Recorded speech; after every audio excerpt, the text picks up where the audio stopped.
இதுவா அல்லது இதுவா? இதுவும் அழகாக இருக்கிறது.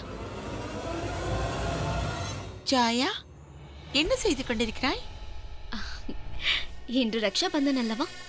சந்திராவின் கரத்தில் எது கட்டிவிடுவது என்று யோசித்துக் கொண்டிருக்கிறேன். இதை கட்டவா அல்லது இதை கட்டவா? ஜாயா, இங்கிருப்பதில் நீ எதை சந்திரா கையில் கட்டினாலும் சந்திராவின் மனதில் உன் மீது இருக்க அன்பு மட்டும் என்றுமே குறையாது. நீ கூறுவது உண்மைதான் ஹெலனா. எனக்கும் சந்திராவுக்கும் இடையே அன்பை நிரூபிக்க இதுபோல் பண்டிகை வேறு எதுவும் தேவையில்லை. இருப்பினும் இதுபோல் என் வாழ்க்கையில் நான் அவனுக்கு கட்டியதே இல்லை. அதனால் இம்முறை இந்த பண்டிகையை நான் மிகவும் நன்றாக கொண்டாட போகிறேன். எதை கட்டட்டும்? இதையா அல்லது இதை கட்டட்டுமா?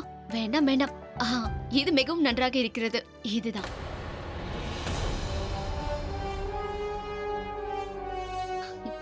ஆனால் இது மிகவும் நன்றாக இருக்கிறது. அதுவும் இதுவும் நன்றாக இருக்கிறது. இதே கட்டி. ஜாயா, என்ன இது?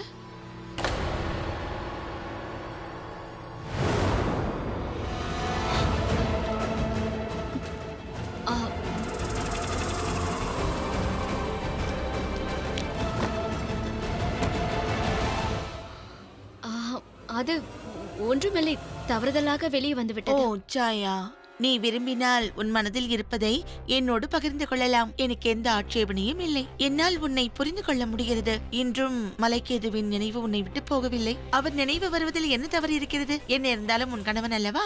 ஹெலனா, எப்பொழுதும் அவர் என்னுடைய கணவர். ஆனால் என் இதயத்தில் அவர் மீது இப்பொழுது எந்த அன்பும் இல்லை. என் வயிற்றில் வந்த அந்த சிசுவிற்கு தன் பெயரை கொடுத்த பொழுது அவர் மிகவும் நல்லவர் என்று எண்ணிக்கொண்டிருந்தேன். ஆனால் அதன் பிறகு நந்தினியோடு அவர் செய்த காரியம்.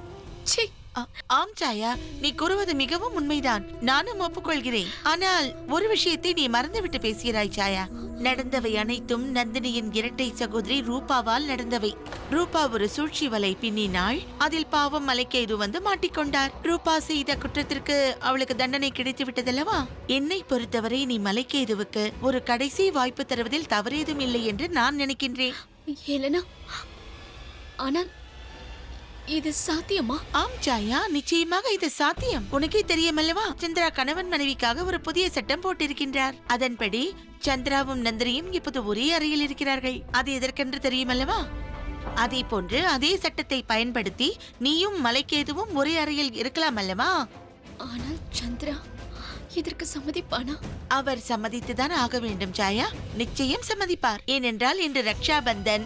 இந்த அற்புதமான நாளில் சந்திராவிடம் ஒரு சகோதரி என்ற முறையில் நீ எதை கேட்டாலும் சரி, நிச்சயமாக அவர் மறுக்க மாட்டார். ஹெலனா,